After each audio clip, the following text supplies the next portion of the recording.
Special characteristic this year has been an increase in the participation of member states. A record number of 15 states sent voluntary reports to the forum. We had a thorough and in-depth dialogue with 2 states, Bolivia and Paraguay.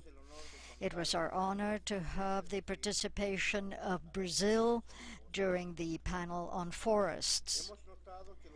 We have noted that states have participated in the forum at a place in which to announce important matters relating to indigenous issues, such as New Zealand's announcement in supporting the declaration, as well as other encouraging announcements by the United States of America and Canada. We have also dealt with other important points, such as the special topic of indigenous peoples, development of cultural identity, Articles 3 and 32 of the Declaration of the United Nations on the Rights of Indigenous Peoples. The debate was very fruitful, and we held 3 different dialogues on the special theme during the formal meetings. One meeting with agencies, one with indigenous peoples, and the other one with governments. Another topic we discussed was that of forests and indigenous peoples. A table was formed with members of the Permanent Forum, Ms. Vicky Tauli, who is here, indigenous experts, and representatives of the government of Brazil. The forum is adopting some recommendations on forests and indigenous peoples, which will be sent to the United Nations Forum on Forests next year. Next year is also the International Year of Forests. Given the importance of forests for indigenous peoples, the forum has decided to devote the international meeting of experts next year to this topic. We heard Mr. Prodi from the European Parliament affirm that indigenous peoples are the keepers of the forests, and a very important voice among all the delegates of indigenous peoples was this manifestation that the forests of indigenous peoples have suffered nefarious consequences due to extraction activities, but also because of colonialism. And there is an urgent need for recovery, and since I come from the Andes and territories which are above 4,000 meters above sea level, we suffered very early in the 16th century the devastation of our native forests. And today those visiting my country can see that throughout the Altiplano and in the mountains there is not a single tree. This is a very sad situation for me, but if you read the chronicles of the Spaniards of the 16th century, you can find even drawings of the the forest cover we had in that area, natural forests. And I would also like to say, as a brother from my country said yesterday, indigenous peoples welcome the Permanent Forum, and we celebrate it as we celebrate life, because in fact we have lived through very bitter situations under colonialism, and as an anthropologist, an important one from Brazil, Mr. Darcy Ribeiro, once said, indigenous peoples are witnesses. First, the forum is still very much concerned about the continuing eviction of indigenous peoples from their forests due to the expansion of biofuel plantations, due to conservation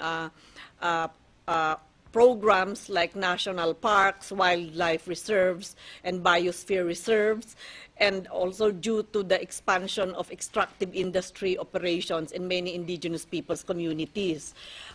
We have heard a lot of these reports from the observers to the Permanent Forum session, and they have also highlighted the issue of the big threat that the building of huge hydroelectric dams in various countries is causing indigenous peoples, which might lead again towards massive displacement of indigenous peoples from their communities. So in light of this reports that we received, we have made very strong recommendations that, number one, the review of the Millennium Development Goals that's going to take place in September this year should really include indigenous peoples as part of include all these issues of indigenous peoples in the report, because we see that the issue of inequality is going to be a very high agenda in the review of the Millennium Development Goals. And we have seen the reports that were presented already by the World Bank in Latin America, in Asia, and in Africa about the high inequality between indigenous peoples and the dominant populations. And we also have seen how indigenous women have been even further marginalized despite the fact that the Millennium Development Goals is supposed to be implemented.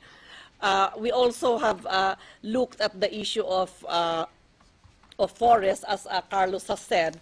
And this issue is really a very emotional issue for indigenous peoples, especially indigenous peoples in tropical rainforests countries, because while we're the ones who have kept all these forests, and these are now contributing significantly in the mitigation of greenhouse gas emissions, we are also subjected to all these activities that are leading towards the deforestation of these forests. And I think the conclusion that we came up with here is that next year, when the International Year of Forests is going to happen, the Permanent Forum has to play a very active role to be able to present these cases that we have seen all over the world. And I myself has been appointed to make a special report on indigenous peoples and forests. We also noted that the issue of disaggregation of data is still a very big issue, because in the review of the Millennium Development Goals, unless you have data disaggregated on the basis of ethnicity and gender, it will be very difficult to disaggregate what exactly is happening to indigenous peoples. And just showing national averages will make indigenous peoples invisible in the discussions in the Millennium Development Goal review, as well as in the Beijing +15 review. And there is a very strong recommendation in our report that the disaggregation of data of indigenous peoples, but also in particular indigenous women, is also crucial, because unless we do that, the situation of indigenous women in the Beijing +15 review will not also be made visible. And finally, just to say that we looked again into the issue of indigenous peoples and corporations, and we are very much aware about this issue and the fact that the UN standards are not normally used by the corporations. So we do have recommendations in terms of how some UN mechanisms, like the UN Special